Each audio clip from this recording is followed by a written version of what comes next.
This Whirlpool reverse osmosis unit is a model WHEERF.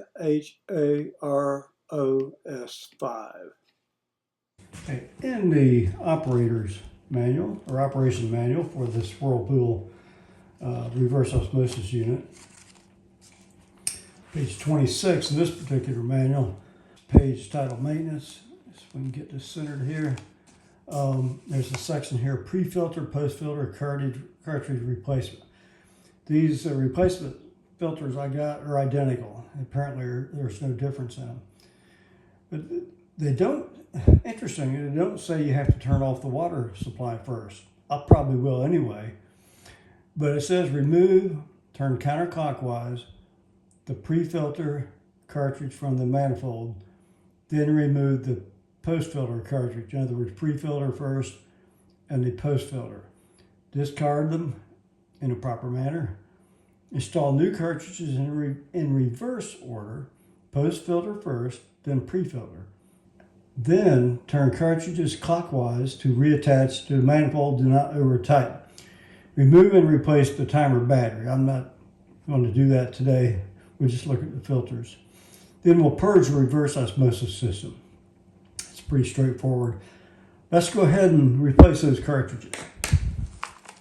Okay, this is our reverse osmosis system. That's the pre-filter, post-filter. This is the spare cartridges. The first thing I'm going to do is turn off the supply water, just in case, even though it didn't mention that in the directions.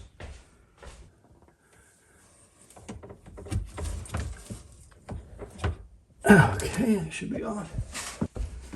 It said to turn counterclockwise, remove the pre-filter cartridge first.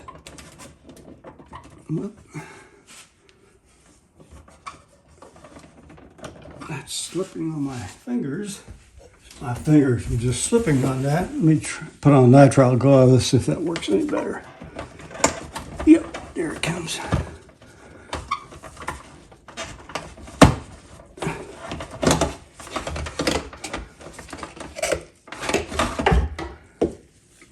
Set that aside. Take out the post filter down here.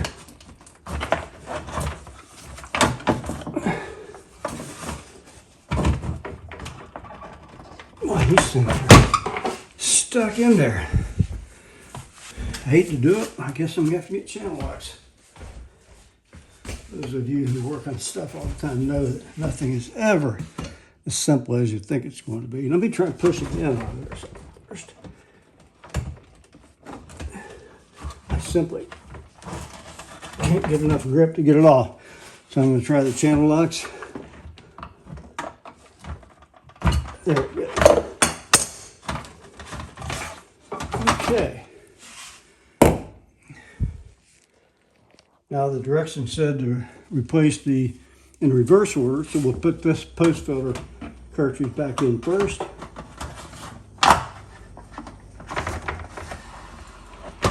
Okay. There it goes in easy. It's just a little tough getting it out. Okay, they're in. So what I'm going to do is turn the tap water supply back on.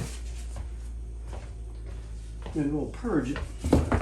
To purge the system, complete the following steps. Open the reverse osmosis faucet and let water flow through the system for 24 hours. Okay, easy enough. Then after 24 hours, you close it and it's done. That was good. The flow rate will diminish pretty soon, but anyway, that's how you do it. Okay, we're purging. I'm going to throw those basically in the trash. We'll take it to the recycle center. Just let this run for 24 hours.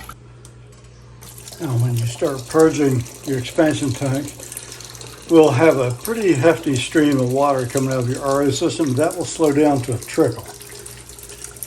And if you have your RO system connected to your ice maker and water in your refrigerator like I do, what I did is basically stop using them until the whole system had finished purging.